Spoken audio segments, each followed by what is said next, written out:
ปี2 ปีนะเดี๋ยวแล้วปี2 ปีนี่3 ปีนี่3 4บ่ได้ต้องเอา1หันเอา1 2 ปี1 ปี2 ปีนี่น่ะครับเจ้าครับนี่ยังแล้วนี่หามาให้แล้วนี่ เอาชุดใหญ่ให้รถนั่นนะ ใหญ่ เอา ใหญ่ให้เรา ก็ต้องมีโตจังนี่ก็ใช้ลายโตมันคิดโตก็ประมาณนะ มีเสือขาวเสือหยังนะ ไอ้เจ้าก็ได้เบิ่งดูเจ้าสิใส่ได้บ่โบกัดชื่อเจ้าว่าเบิดได้เชื่อกับตัวละ100,000ล่ะสมมุติส่งกับตัวละ60นี่พี่น้องเอ้ยใส่ถุง เซ็นชั่นอันนี้เอาไอ้นี่ พอลุงเด้ เด็กอีกคนนึง ใช่ได้เนาะ ครับไปให้พอลุง เอาไอ้ พอลุงเข้าบ้านหมู่เขาจะให้ปลาห่มนุ่มๆรถเอาพอลุง ส้มยามหนาวอุ่น เอาเดี๋ยว ๆ เราเท่ากันหมู่ให้ปลาห่มรถ ได้บ่ทุกคนแล้วบ่ ใช้ผู้นั้นได้แล้วบ่ คนใดยังบ่ได้ ภายบ่ได้ส่งเสียงดู ตอนนี้ยังทันได้ ฮะ ได้บ่ เอามาให้พอลูกแพทย์ มาให้มาให้เพิ่น ทั้ง2 ถุงเอาเอ้ยมาลูกมาเอานี่ ใส่ได้บ่ล่ะใหญ่เด้ได้ ใหญ่แล้วนี่ สุดผู้ใหญ่เห็นเนาะเอาไปให้ผู้นั้นผู้เสื้อสีเขียวนั้น เออเอา หนาว ได้คือคนแล้วเนาะอยู่นี่มายืนเลี้ยนกันได้บ่นี่มายืนพร้อมกันมาให้มาเอาพอลุงมา บ่ใช่ฟัง ยืดมาพี่พี่ มาเย็นที่นี่ มาถือเอาผู้ละธงได้ถือ มาทองมาตื้อมาทอง ถือได้ไหมพอลุง โอ้มา ให้เพิ่นเลยจะบ่ได้ให้ ครับ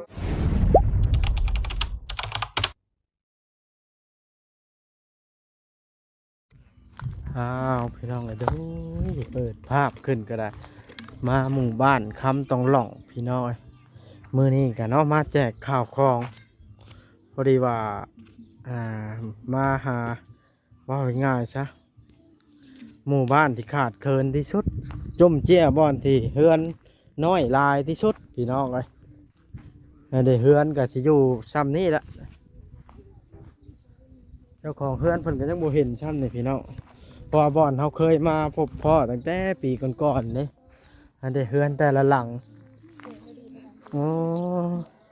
นี่ว่าเจ้าของเฮือนนะเฮือนหลังนี้ว่าสบายดีเด้อ สบายดี โอ้โดยป้าไปห่มพ่อไปอันไปสัมภาษณ์อยู่ห่มพ่ออยู่ห่มไม้พ่อป้าไอ้ไป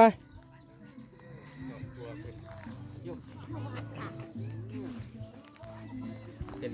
ป้าไปสัม บ่ใช่ส่งอะไรของข่อย อยู่ไส นี่สำหรับกินนี่ บ่มีส่งใช่บ่รู้ว่าใดอันนี้เนาะ ส่งใช่แล้ว นั่ กิ น น เด้ แดงได้บ่ได้สิไปยืงเอาเด้อ เลยมันหนาวเนาะ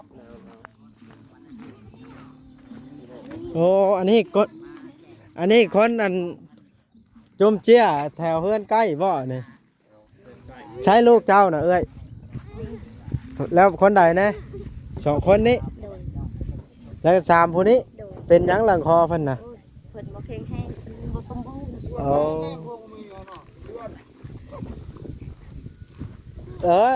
ไอ้ห้องมาเพื่อนน้อยแถวนะผู้ที่ขาดเคินเครื่องนุ่งนิดน้อยก็ได้ จะได้แขนมาถึงข้าง เมื่อนี้เฮือนเพิ่นแต่ละหลังก็สิประมาณนี้แหละ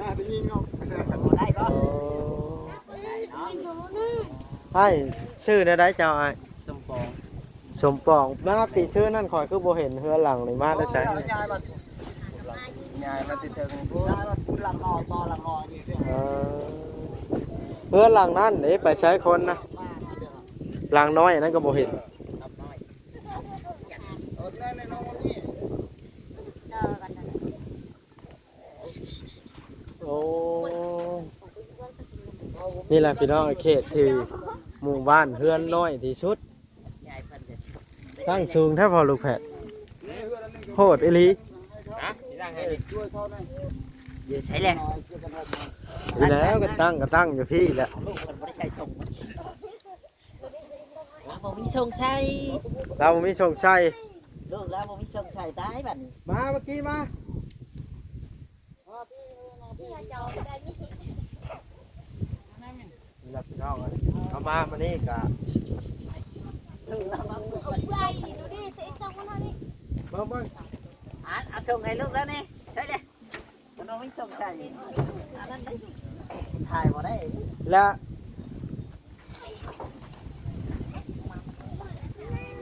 ครอบครัวหลังนั้นได้ไปใช้เฮือนหลังนะ หลังตัวไร หลังชุดท้าย มัน พวก มีเล็กน้อยนะ มีเล็กน้อย แม่ก็ได้พ่อก็ได้ แม่นค่อยเคยเห็นเยอะหอก็ได้แม่ก็ได้ ผู้ใหญ่ก็มีหมด ยังมาพี่ล่ะยังมาใกล้ๆพี่ มาอยู่น้ำกันนี่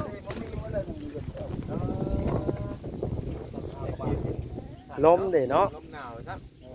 มานั่งนี่ ผู้เฒ่าเด้ผู้เฒ่าเฮือนหลังนี้แต่เก่ามีน้องบุญ เต่าตายแล้ว ตายแล้ว เสียแล้ว มีเพื่อนหลังนี้บ่ นี่หลัง นี่หลังนี่ หลังนี่หลังนี่ยังหลังนี่ เอาบ่อยู่เนาะ เรา เข้า ดูเราพอเข้า แล้วก็คอเข้ามันน้อยหลังเพิ่นน้อยนี่หลังนี้ก็บ่อยู่นี่เนาะ นี่หลังนี่ นี่บ่ลูกจะคนผู้นี้ครับ ครับ โอ้ อันนี้ก็เงินมาคุยเลยแหละ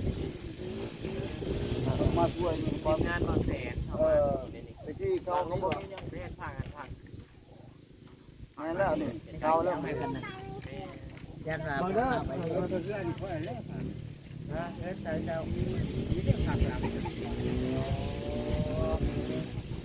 โดยเจ้าบอกคอยนะเด้อว่าครัวใดอันเรือนหลังใดหลังใดนะ นั่นละ มาพ่อแม่มาให้ค่อย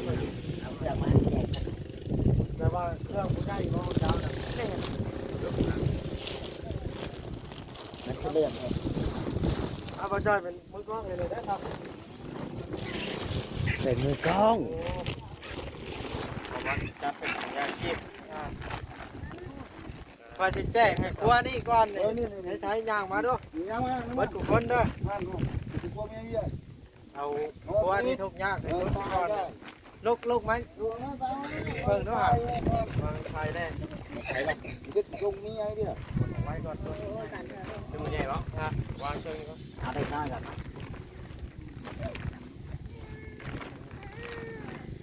เอาตัวนี้ของเด็กน้อยนะนี่ของเด็กน้อยแล้วนี่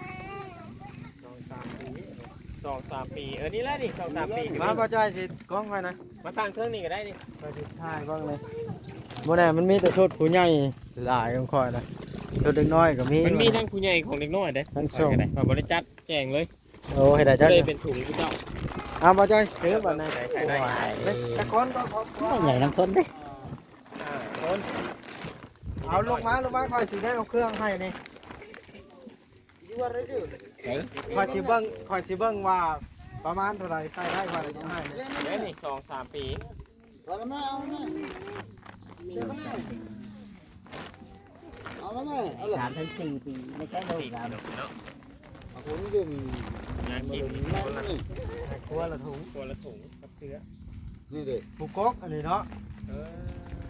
ลูกเราหนาวแล้ว ไปเรื่อยๆว่ะ คนน้อยหนาว ผู้นี้เนี่ยจักปีนี่ เบิ่ง เอาตัวทิป เจ้าว่าใส่ได้นะน้อยนี่มาวัดไว้ให้ลูกน้อยแล้วนี่ ลูกน้อยแล้วมันน้อยมีน้อยกว่านั้นอีกปีหนึ่ง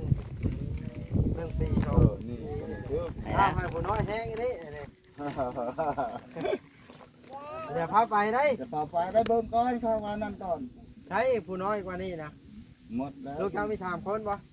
นี่ โอ้ต้องเอาระดับ4 ปีเนาะ ผู้ใหญ่ ถามดู นี่เลย3 ปี2-3 ปี โอ้น้อยโพดต้องระดับ นี่ นี่ เออ 3 ปี ที่นอน นี่เอานี่ให้ แล้วยังอีกผู้ใหญ่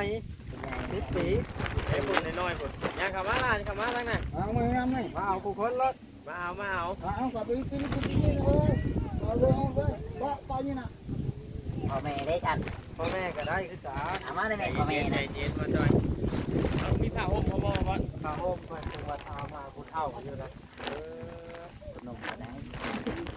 ผ้าห่มเอาไว้พวกเราถือ แจ้งดีเลย นี่เนี่ยผู้ใหญ่ ตัดทิ้ง เช้าบนออกใช้รถเลยเป็นอย่างพอรถแทนมันจะเห็นเลย แต่เก็บง่ายเนาะ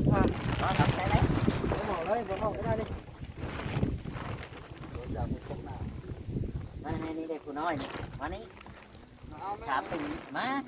เงินมากับ3 ปี4 ปีก็จะอยู่นี่เด็กเราแล้ว ขอจอย2-3 ปีเอ้ยผู้นาย คนนี้อ่ะ เอาล่ะ ขอบใจก่อนลบก่อนแม่ ยกมือก่อน นมมือ เอ้ บ่ ยมาจากนม เอาลบก่อนลูกแม่ มันเป็นแค่ปีนะกันทำกันเนาะ เครื่องเป็นรถ ทำกัน3 ปีอะมั้ย ปี 3 ปีอีก2 คน 3 ปี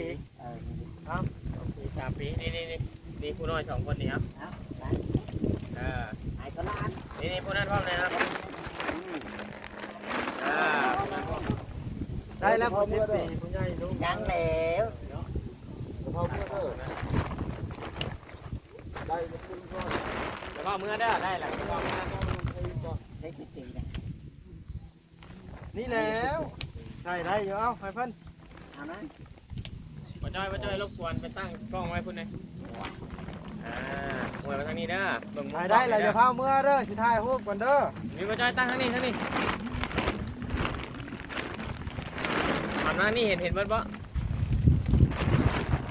เอาออกมาแทบเลย เดี๋ยวผมนะ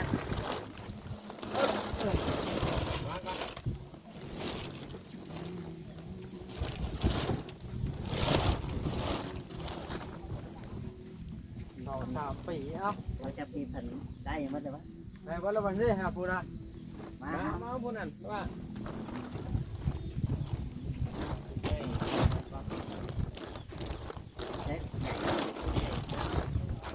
นี่เขาที่น้อยเลยนี่ ใหญ่มีแล้วโห นี่ผู้การใน10 ปีนี่ พุ่นนั่นได้มาเอาค่ะ มา นี่ เอา นี่ให้พุ่นนะ ยังอีก2 คน ยังอยู่บ่อีก2 คนเดินมาหาผู้ใหญ่ก่อน นี่เด็กพี่น้องเลยเอามาบอนที่มันทุกยากเครื่องเต็มรถหนึ่ง ได้บ่ 4-5 ปี เครื่องนี่ก็เป็นเครื่องของไอ้สมประดิษฐ์กับอันเอื้อยจุลี่แหละพี่น้องเอ้ยไอ้สมประดิษฐ์เพิ่น แล้ว ก็ มาจอย หลายมือหลายเดือนหลายวันแล้วล่ะเพิ่นให้มาแจกแต่ว่ามันบ่หนาวเราเลยบ่ได้มา ใส่ได้ สังเกตเบิ่งได้พอลูกแพทย์เอ้ย ผู้ใหญ่ คันเครื่องผู้ใหญ่เราบ่ได้เขียน บ่ได้เขียนบ่ แม่น เติมแล้วใช่ไหม คันเครื่องผู้ใหญ่แล้วแม่นบ่เขียนเขาแจกวันนี้แล้วเขาจะยับไปพุ่นอีกอย่างนั้นทั้งนั้นคนเพราะว่าเคยเข้ามาอยู่ปีก่อนๆฉันค่อยก็ บ่ฮู้แหละ ให้เพิ่นก็เลยจะเอา เสื้อกันหนาว นี่ชุดกันหนาวแล้วคนนั้นคอยเตรียมชุดกันหนาว ข่อยนี่ชุดกันหนาวนี่ใส่ได้บ่นี่ เบิ่งดู ฮะ นี่ให้อ้ายมันจะได้ เพราะว่าเขาบ่ได้ใส่ถุงมาเลยพี่น้องเนาะ แต่คนละโตะ2 โตะก็เอา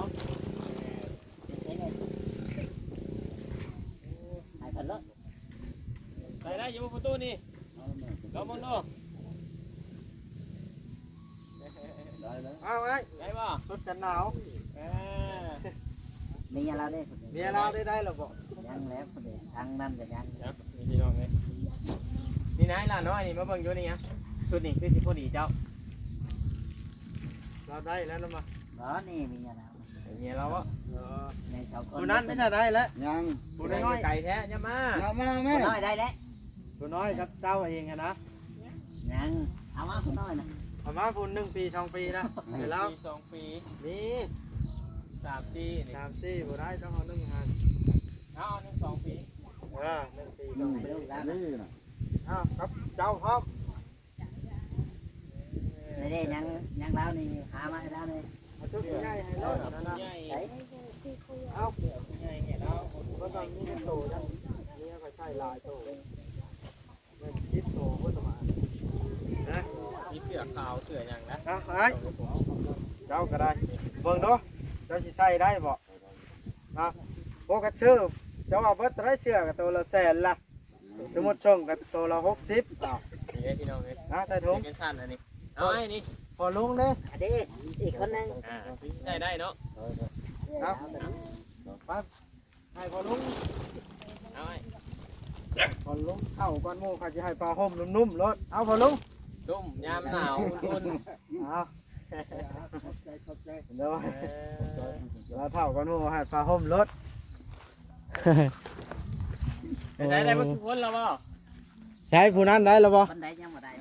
ไผบ่ได้ส่งเสียงดู ตอนนี้ยังทันได้ ฮะ ได้บ่ เอามาให้พอลูกแพทย์ มาให้เพิ่น 2ถุงเอาเฮ้ยมาลูกมาเอานี่ ใส่ได้บ่ล่ะใหญ่เด้ได้ ใหญ่แล้วนี่ สุดผู้ใหญ่เห็นเนาะเอาไปให้ผู้นั้นผู้เสื้อสีเขียวนั้น อ่า เออเอาได้คือคนแล้วเนาะอยู่นี่มายืนเลี้ยนกันได้บ่ในมายืนพร้อมกันมาไอ้มาเอาพอลูกมา ยืดมาพี่ มาเย็นพี่นี่ มาถือเอาผู้ละธงได้เถอะ มาทงมาตื้อมาทง ถือได้ไหมพอลุง โอ้มัน มายืนพร้อมกัน สิได้ถ่ายให้เพิ่นเบิ่ง เออเข้าไปใกล้ๆกันยืนเป็นแถวอีละ เดี๋ยวเธอเรายังเป็นแน่เลย ละถือผู้ของภัยของมันถือเอาได้มันจะให้เห็นทุกคนในมือนะเออ เดี๋ยวคงไปของมัน คนที่บ้านมันกันหรอลงตรงติ ใช่ล่ะคือบ่ไปยืนเฮียงเป็นแถวได้คอยยังให้เป็นแถวได้ เป็นแถวพี่จ้าเขาเป็นแถวบ่ตายเลย เสียดายเพื่อนนี่บ่อยู่เด้คอยอยากเอาผ้าห่มไปเพิ่นบรรทุกแห้งคอยเห็นปีนั้นนะ เราไป ใส่ผ้าห่มเสื้อผ้าพอได้ใส่ยามหนาว ไม่ได้ผู้ชมผู้น้อยนี่ เอาผ้าห่มมาให้ผู้น้อยนะเจ้าขอลูกแพทย์ปืนหนึงพอได้จะบ่มีผ้าห่มบ่ หนาว ใจเด้อ เอ้ย เอาบ่ว่ากันเด้อเพราะว่า อ่อน ใครขาดเคินอะไรค่อยจังเอาให้นะเอาคอยยังให้ยืนเลี้ยนแถวคอยอยากถ่ายรูปเพราะว่าคอยพาไปแจกบอลไม้ฮะนะ ยืนคู่กันแบบนั้นแหละใจเด้อนะมาเว้ยอยู่ดีมีแหงเด้อ นี่แหละพี่น้อง ก่อนก็สว่าง เอายังทงยังชีพขึ้นให้เบิ่งเอ้ยไอ้มันมีจะครัวนี่นะ 3ครัวบ่ 3-4ครัวพุ่นเด้อ 3-4ครัว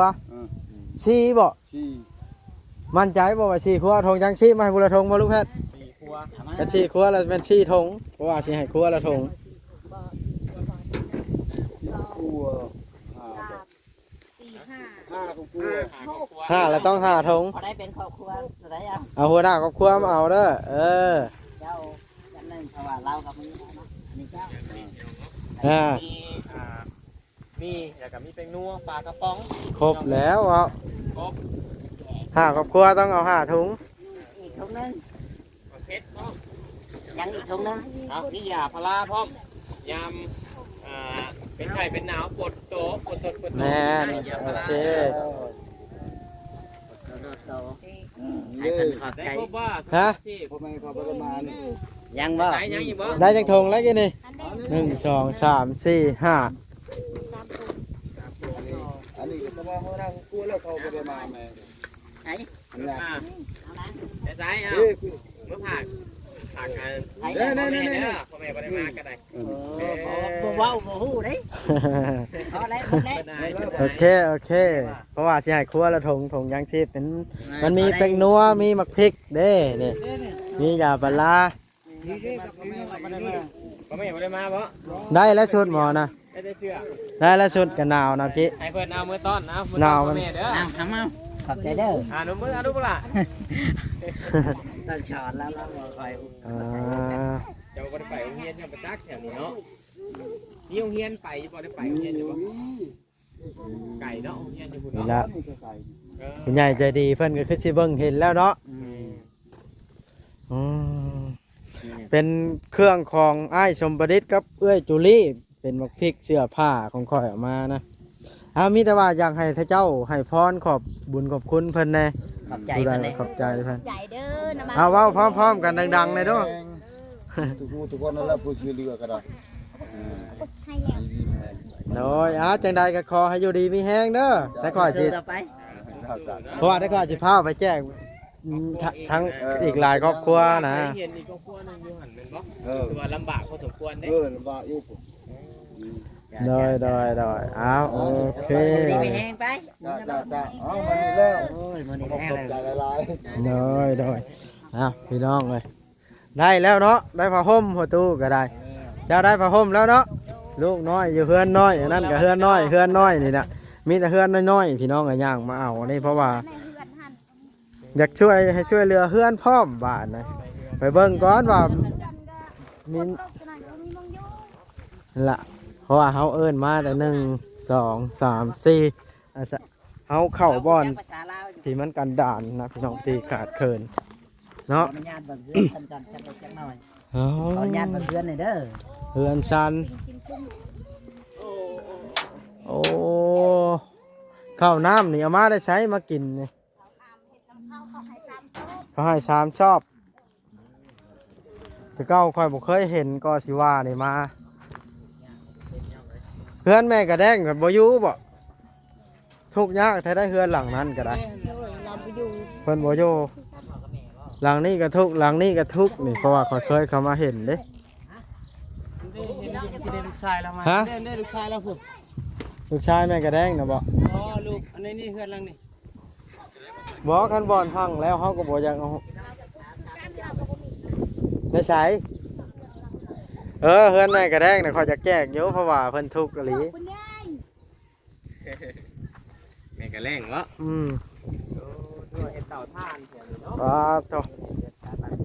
ก่อนก็ได้แล้วเฮือนน้อย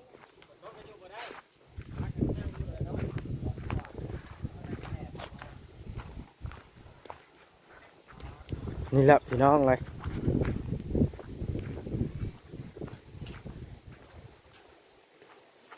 เอามาแจกเครื่องของกระบางไปลายเติบโอ้มันหลายพี่น้องเลยอีกอย่างเขาก็แจกผ่านมาหลายแน่แล้วหั่นนะพี่น้องเขาเอาไปให้ชาวแตงอ่อนลูกเอ้ยจีแล้วก็ปลูกไผ่ใหม่นั่นแน่เป็นผ้าห่มผ้าห้องก็เบิดหลายผืนแล้วแล้วเสื้อผ้าของผู้รักผู้ใหญ่ก็ได้เต็มรถหนึงให้เอามามึงเนี่ยพี่น้องเนาะคลิปนี้มันจะยืดยาวพอสมควรแล้วเนาะให้สมประดิษฐ์ผู้ที่ให้เป็นพานบุญแล้วก็เอื้อจุลีจังไดก็ขอผมมกขอบใจขอบคุณเนาะบอกว่าเองกาเพราะว่าอากาศบ่หนาวแต่เก่าก็เลยบ่พาออกมาแจกเพราะว่าเดี๋ยวนี้อากาศก็หนาวแล้วก็เลยมาแจกนะเนาะนี่เด้อมาแจกไปที่คำห้อยแล้วเขาแจกบอลนี้แล้วเขาจะยับไปแจกบอลที่เขาเห็นว่าทุกข์ยากอีกนะเนาะได้ก็ขอให้อ้ายสมประดิษฐ์กับเอื้อยจุลีผู้ที่มอบให้บอบอสเอาของเอื้อยจุลีนี่สิมีเสื้อผ้าแน่แล้วก็ถุงยางชีพแน่แล้วก็อันผ้าห่มแน่อันสมประดิษฐ์เสื้อผ้าในลายพื้นเติมได้พี่น้องเป็นชอบก็อ้าว มาแล้วเกือบบ่ทันนั่นนี่เนาะ จะได้เกือบบ่ทันนี่ ๆบ่ทำเลยหันได้เฮือนเฮาก็ได้เฮือน นั่นแล้วคอยว่าสิถามกับเจ้าอยู่ว่าเจ้าบ่อยู่เนาะ คอยอยู่เขาไปตักน้ำกิน จักลูกเจ้าเบิดบ่นี่ ลานเฮือนตัวนี้ เอาวะเอาถุงยางชีพให้เพิ่นแน่นี่ จักครัวนี่ ฮะ จักครอบครัวนี่ อันนี้ก็ครัวเดียวแม่เดียวอันนี้หันคอยหันครัวเดียวก็ตั้งห้างอันนั้นตั้ง 1 ห้าง ปี52 ปี2คนนี่ เออ ที่ให้เพิ่นนำ ถุงยางชีพอ้าวของเจ้ากันว่าครอบ ขอบ ครัว ใจเด้อขอบใจเด้อพ่อลุงว่าสิ อ้าวของเจ้า ขอบใจเด้ออยู่ดีไม่แห้ง ปี คอยหาเจ้าอยู่เขาถามกับ หั เจ้าน เฮือนเปิดกระตุกตุกพันเด้ เอาช่องถุงเพราะว่าผัวเราก็มีบ่ มีเลย สำหรับผู้ใหญ่ อ่า เดี๋ยวขอ ก็คอยอยู่กัน อันนี้ของเจ้าอันนี้ ขอบใจหลาย 4 ปี 5 ปีบ่นี่ เราได้4 ปีเอาผู้ให้ผู้ใหญ่ผู้เอื้อยอันนี้เจ้าเด้อเอาผู้1 ปี 2 ปีป่ะนี่ 3 4 ปี ๆประหมเรามีกระคอนก็ประหมหันหนาวๆบ่มีประหม เจ้า ตุ่ บ่ ม มีผ้าห่มอีก บ่มี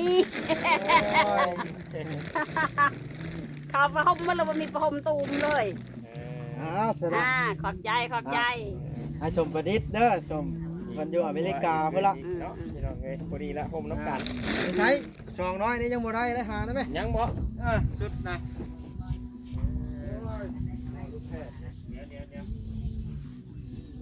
นี่2 ปี 3 ปีนี่ นี่บ่มีประหมตุ่มหนาวๆนั่นเลยลูกเอ้ย ได้แล้ว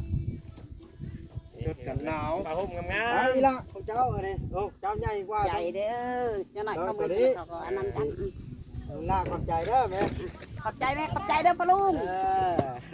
ขอบใจ ใจขอบใจ ขอบใจ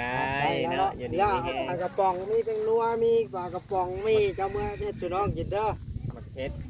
มียาพร้อมยานะไว้กินยามันนั่นเด้อล่ะเด้อ สบาย พารายาปวดหัวปวดหยังก็กินเด้อ ปวดคอยหิงตลอดเจ็บแอวเจ็บอันนี้ปวดกัดคอนี่ปีศาจเลยประ เฮ็ด จำ เวียกเนาะ เฮ็ดเรียกเอาเลยตันต่อตันต่อยไปหาเขียดมื้อนี้พักผ่อน เออ สันไปหาเขียดเจ็บไปแลกข้าว เขียนไปแลกเข้า แรกในบ้านเนี่ยบ่ไปตู้ แลกบ้านสะขึ้นน้องลำจันทน์เด้อ ป้า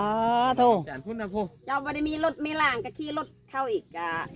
ขายแน่ขอใส่น้ำมันรถให้เขา10,000 20,000ขอไปน้องเขาเด้ จ้า เจ้า จ้า บ่ได้มีรถมีล่างกันเด้ โดย